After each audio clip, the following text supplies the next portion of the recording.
आज Indian foodie आपके लिए लेकर आया है हलवाइयों से भी ज्यादा टेस्टी खस्ता करारी चंद्रकला गुजिया की रेसिपी। यहाँ पर हम फॉलो करेंगे कुछ खास ट्रिक्स और टिप्स जिसकी वजह से आप बिना कलर डाले बिल्कुल मार्केट स्टाइल चंद्रकला गुजिया बना पाएंगे। साथ ही इस रेसिपी को बनाने में किसी भी मोल्ड का इस्तेमाल नहीं होगा, बिल्कुल हाथों से आसान तरीके से इसे कैसे बनाना है वो मैं आपको आगे वीडियो में बताऊंगी। इस रेसिपी में मैं आपको दूंगी कुछ खास ट्रिक्स जिससे आपकी गुजिया बिल्कुल खस्ता बनेगी। साथ ही जो ये गुजिया की डिजाइन है कढ़ाई में जाने के बाद बिल्कुल भी बिगड़ेगी नहीं। तो फिर चलिए इस यमी और टेस्टी खस्ता गुजिया को बनाना हम शुरू करते हैं। रेसिपी शुरू करने से पहले आप मेरे चैनल इंडियन फूडी को सब्सक्राइब जरूर कर लें।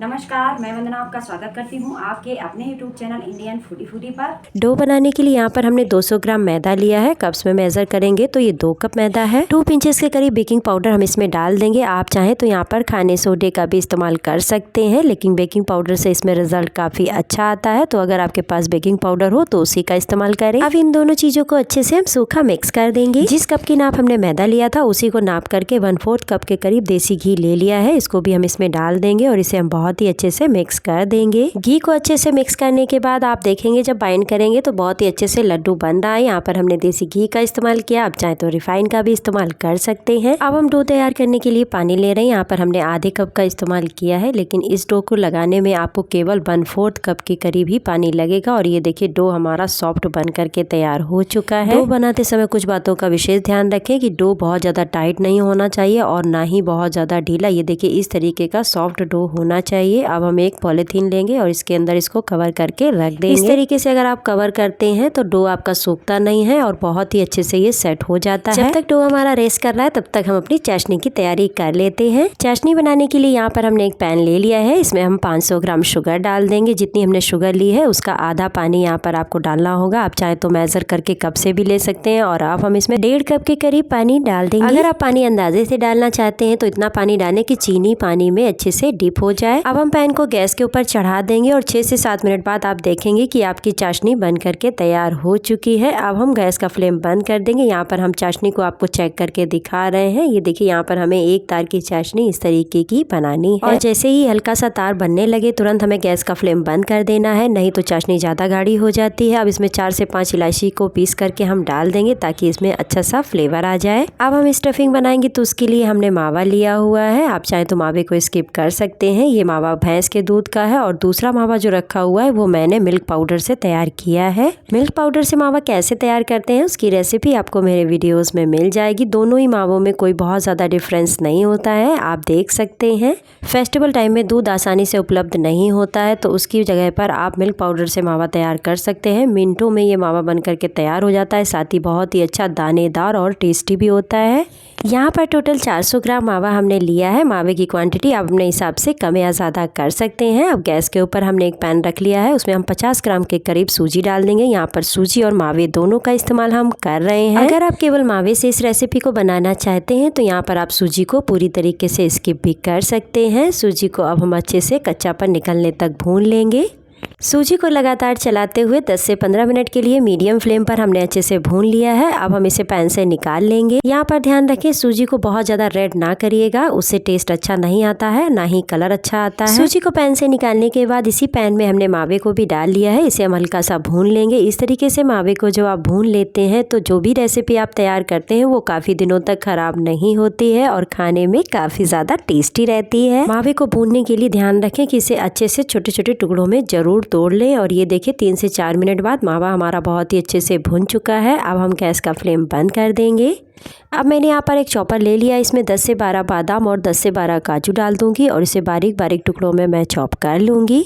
मावा ठंडा हो चुका है। अब भुना हुआ सूजी, 2 टेबल स्पून के करीब चारोली और कट किए हुए ड्राई फ्रूट्स हम इसमें डाल देंगे। एक नारियल ग्रेट किया हुआ इसमें हम डाल देंगे और आधी कटोरी के करीब हम यहाँ पर बूरा शुगर भी डाल रहे हैं। ग्राम्स में देखेंगे तो ये लगभग 150 ग्राम के करीब बूरा शुगर है। यहाँ पर आप चीनी पीस करके भी इस्तेमाल कर सकते हैं। सारी चीजों को बहुत ही अच्छे से हम मिक्स कर देंगे। यहाँ पर शुगर की क्वांटिटी आप अपने हिसाब से थोड़ी बहुत कम या ज्यादा कर सकती हैं। सारी चीजों को बहुत ही अच्छे से हमने मिक्स कर लिया है। अब हम इसमें 7 से 8 इलायची का पाउडर तैयार करके डाल देंगे और इस तरीके से जब बाइंड करके देखेंगे तो ये बहुत ही अच्छे से बाइंड हो रहा है, यानी कि हमारी स्टफिंग बहुत ही अच्छे से तैयार हो चुकी है। जब तक हमने चाशनी और स्टफिंग तैयार की उतने देर में डो ने हमारे बहुत ही अच्छे से रेस्ट कर लिया है। अब हम इसे हाथों से अच्छे से मसल लेंगे और उसके बाद थोड़ा सा आटा ले करके वापस जो बचा हुआ डो है उसको हम पॉलिथीन में फिर से कवर करके रख देंगे ताकि वो सूखे नहीं। अब हमने नींबू के आकार का आटा ले लिया है, इसको हम गोल करने के बाद इस तरीके से पतला बेल लेंगे। इसे हमें रोटी के जैसा पतला बेलना है। अब हम यहाँ पर एक ढक्कन ले रहे हैं, इसकी मदद से हम इसको कट कर लेंगे। इस तरीके से कट करने से बराबर एकदम पूड़ियाँ हमारी बन करके निकल आती हैं। ये देखिए सारी पूड़ियाँ हमारी निकल चुकी हैं। एक पूड़ी हम ले लेंगे और उसके ऊपर 1 टेबल स्पून के करीब हम स्टफिंग रख देंगे। स्टफिंग को हमें इस तरीके से गोल गोल कर देना है ताकि ये हर तरफ बिखरी ना रहे। अगर स्टफिंग बाहर निकल करके आ जाएगी तो गुजिया हमारी ऑयल में खुल सकती है। अब हम इसके ऊपर दूसरी पूड़ी लगाएंगे, लेकिन इस पूड़ी को लगाने के पहले हम इसके ऊपर थोड़ा सा पानी भी लगाएंगे। ये देखिए साइड वाला जो पोर्शन बचा हुआ है उस पर हम अच्छे से पानी को लगा लेंगे ताकि जब हम दूसरी पूड़ी इसके ऊपर रखें तो ये अच्छे से चिपक जाए। दोनों पूड़ियों को बहुत ही अच्छे से हम प्रेस कर देंगे। आप साइड जो बचा हुआ पोर्शन है इसके ऊपर हम वापस से पानी लगाएंगे, क्योंकि जब हम इसके ऊपर डिजाइन बनाएंगे पानी लगाने के बाद तो ये डिजाइन हमारी कढ़ाई में निकलती नहीं है। डिजाइन बनाना बहुत ही आसान है, आप देख सकते हैं कैमरे में बहुत ही अच्छे से दिखाई दे रहा है। हल्की हल्की सी प्लेट्स हम डालते हुए चले जाएंगे, इस तरीके से थोड़ा सा मोड़ेंगे